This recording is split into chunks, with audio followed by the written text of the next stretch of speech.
Hi guys, welcome back to Fairies Tutorials. In today's episode, we'll be looking at the changes to the Food, Nutrition and Health SBAs for the exam year 2021. What? I think there are changes that you will appreciate. Want to find out what these changes are? Stay tuned.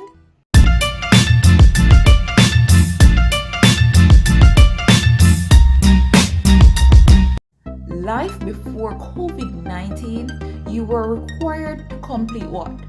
3 practical SBAs, good? And to have 16 practical entries or 16 practical topics in your portfolio. Now with these new changes, you are only required 2 practical SBAs, and that has to be SBA number 1, which was breakfast cookery, and also SBA number 2, which is cooking a 2-course meal with convenience food on a budget, right? Now let us move on further to now look at the changes to the portfolio. Focus point. So we'll be looking at the description of the portfolio, and that description includes definition, the purpose, and also the outline of the portfolio. We'll be also looking at suitable supporting evidence pieces that can be included, how to write a reflection, and of course, as I spoke of, the modification to the 2021 exam SBAs due to COVID-19. Also, I will be taking you on a little journey to see how these portfolios are evaluated so you can get maximum mark. First up, let us look at the description of the portfolio. Good? Now, a portfolio is an organized, convenient means of collection and presentation of materials which records and verifies a candidate's learning achievements. So whatever you have achieved over your 2 years, your portfolio will display such work that you have completed, right? It relates candidates to the depth and breadth of work required by each unit or section of the syllabus. Awesome. Now, let us look at the purpose of the portfolio. Good? Why do you think the portfolio is important, right? It is important because it gives you the opportunity to reflect on your growth over a period of time. Also, to showcase evidence of your work done, to use as a basis for assessment for grades, and also to use as a basis for communicating with your parents, your guardians, or your caregivers. Good? Now, let us look at the headings and the details that must be included in your portfolios. Stop. Let us look at the cover page. What should be on your cover page? So you should have the name of your school. So for example, we may have Lacovia High, that's where you attend, and the occupational area CVQ level 1 / your subject. So your occupational area would be commercial food preparation level 1, and of course your subject would have been what? Food, nutrition, and health. Next, you have your name, your assessor's or your teacher's name, and also the year of your examination, which would, for this case, it would have been 2020 to 2021, or you can just put 2021, right? Now, up next would have been your title page, right? And on your title page, you may find that there are similar information that are on your cover page, right? So you go ahead now and you have your Caribbean Vocational Qualification Level 1 / subject. And that would be commercial food preparation level 1 as on your cover page, and also your subject, which is food, nutrition, and health. And the occupational area there would be what? Commercial food preparation. And of course, you also include the exam year. Great. The next thing that we'll have now is the table of contents. Good. And on your table of contents, what's the purpose of a table of contents? The table of contents, what? Has all it's like a map to the entire portfolio. Good. So you have your units, the topics, the evidence pieces that you have covered or the work done, and of course you have to have the pages just as any other project or coursework piece. You will have the pages, the page number where each item is located. So for example, say you did a unit, a practical unit. So remember that all your sections have to be practical topics. Good. So for example, we have egg cookery. So under egg cookery, your teacher may have given you a demonstration of testing freshness for egg. You may have done that in class as a practical, and you may have that as a video or photographs, or if it's a summative report of what you did. Good. And you may also receive the opportunity to do a brochure on the uses, for example, the uses of eggs in cookery, right? So those would have been your evidence pieces. Good. As well as you may have a practical of preparing eggs 3 different types of ways, whether it be scrambled, boiled, poached, whatever the case is, whatever the work pieces that you were given to do, then you would organize these evidence pieces under the practical units or the practical topic that relates to it. So guys, next would come your introduction. Now in your introduction, you will have what? Personal data, background information on education, training experiences, and expectations. Now, you probably have completed this component from the first part of year 1 or grade 10, right? Or fourth form. So personal data may include what? Yes, your name, probably your hobbies, especially if it is related to this, if there are things that are related to this course, food, nutrition, and health, or your background information on education. If you want to mention which primary school you went, or how is it that you end up choosing this subject, and your training experiences. Now, starting for most persons, starting from 7th grade, you would have been introduced to family and consumer management, where it has some aspects of food, nutrition, and health in it, right? So you may speak of all those practicals that you did coming up and how it shaped you and your expectations for completing this course, right? As I said before, your introduction, you have probably done your introduction already, so this is just a reminder or pointer, right? Now let us look at some suitable supporting evidence pieces. Good. So we speak of written assessments, oral questions, projects, research assignments, field trip reports, summative evaluation of practical work, for example, what? Your reflection. Awesome.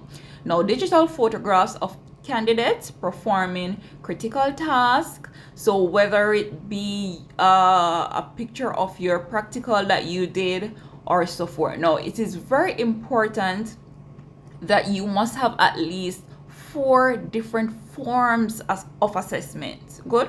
So we may speak of quizzes, we may speak of puzzles, we may speak of field trip reports, we may speak of digital photographs of you completing a particular activity. Now those are 4 different types of assessments. Good. And any 2 additional with those would have made it to 6 pieces, as I previously mentioned with the reflection, right? So your reflection may be a summative assessment of your practical work done. Now, what is the reflection? And most of you on your right, I know you may have seen this reflection template. Good. Now, the reflection is where you indicate some level of personal growth while developing the project or the topic, and how it impacted you as a student while doing it. Now, when you're writing your reflection doesn't necessarily have to be based on a practical assignment. It may also be reflection of new knowledge garnered while completing a particular unit, practical unit or practical topic, right? Now, let us look more in detail on some of the questions that you're required to answer when you're completing your reflection. So first off, what is the outcome or the goal of the task? What was your task in completing that particular activity? What did you set out to do? Right? Next, what have I learned in the past? Good. What do I need to learn next? You also may look at your difficulties or rewards of the task, or we may say your weaknesses or your strength while completing that particular task, and also how well did your group members collaborate. Now, for a more detailed template, you can have a look on what we have here, right? So what was your task, the ultimate goal or outcome for this activity? What are some important concepts, factors, and ideas that you have discovered or learned? Good. What has been most difficult or problematic for you? What has been most rewarding and why? What are some of your strengths and weaknesses? And then you have to explain those, right? Did you learn what you intended to learn? Why or why not? How will you think, act, or behave differently in the future because of this project or assignment? How well did the group members work together? And lastly, what could have been improved on? Now, as it relates to number 7, you may find that when you're writing a reflection based on the activity or the task that you were given, you may find out that some of these may not apply. For example, if it's not a group work, I wouldn't expect you to include how well did the group members work together, right? So this is just a guideline how to guide you of how to write your reflections. Good. Now guys, let us zoom in on the 2020-2021 modification as it relates to portfolio development. Listen keenly, pay keen attention, right? All portfolios should have at least 6 practical sessions. It's nothing if you have more, but at least 6 practical sections or topics inclusive of what? SBA 1 and SBA 2. Not SBA 2 and SBA 3. It has to be SBA 1 and SBA number 2. So that goes to show you that based on the COVID-19 pandemic, you will find out that you will no longer be required to complete SBA number 3. Good. Now your teacher will choose 4 practical topics, right? And SBAs 1 and 2 will make the other 2 practical topics, which will be a total of 6 practical topics, or we may say 6 sections, right? So remember, before COVID, you were required to do what? 16 practical sections. Now the new modification is that you must have at least 6 practical sections. Now your teacher will give you 4 of those practical sections, or we may say practical topics, and each of those practical topics will have what? 6 pieces of evidence or 6 pieces of work each. Now the other 2 SBA topics or sections now would be SBA 1 and SBA number 2. Now each practical topic, listen again, each practical topic or each practical section should have at least 6 evidence pieces. And when we speak of evidence pieces, we're speaking of work assignments. Good. So all practical sections must have a reflection. Now, if all practical sections must have a reflection, how many reflections should you have? You should have at least 6 reflections, because you have what? 6 practical topics. So each practical section should have a reflection. Good. Now let us look at how the portfolio is evaluated. Good.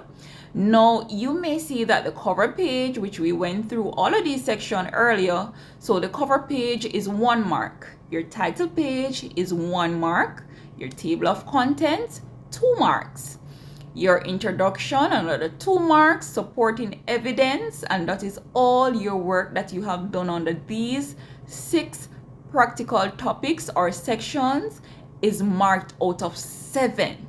Good. And the reflection is marked out of 2. So the total mark for your portfolio is 15 marks, right? However, you may know that your portfolio is usually marked when you are completing your SBA number 2, which is externally moderated. That means you'll have an outside assessor or examiner to come and oversee your SBA number 2. And at this time and that day, you know that your practical is worth what? 15 marks, and also the work of your portfolio is also 15 marks. So on that particular day, you are working for 30 marks. Good. Now you may be thinking that all of this work just for these marks. Let us look at how these marks are broken down, or we may say calculated, right? Now, as it relates to the supporting evidence, good, and the supporting evidence is 7 marks. So let us look at how it is worked out. Good. So the number of portfolio entries divide by the number of pieces required times 7. Why is it times 7? It is times 7 because you are the total mark for the supporting evidence is 7. Good. So for example, if you should have had, so with all the 6 practical pieces, right, the 6 practical sections, remember that you must have what? 6 pieces of work under each section. Good. So if we have egg cookery, we should have at least 6 pieces of work under egg cookery. If we have, for example, pastry or cake baking or decorating, whatever the case is, you may find out that you may have 6 evidence pieces for each section. Good. So in all, your portfolio should have what? 36 entries. So remember, you are now required to have 6 practical topics, and under those 6 practical topics, or we may say 6 practical sections, you must have 6 pieces of work or 6 evidence pieces. So 6 times 6 gives us what? 36. Good. So for example, on that particular day when your portfolio is being marked, you only have 30 evidence pieces, right? So the 30 would be divided by 36, which is the amount that you're supposed to have, times 7, which is the total amount of marks given for the supporting evidence. Good.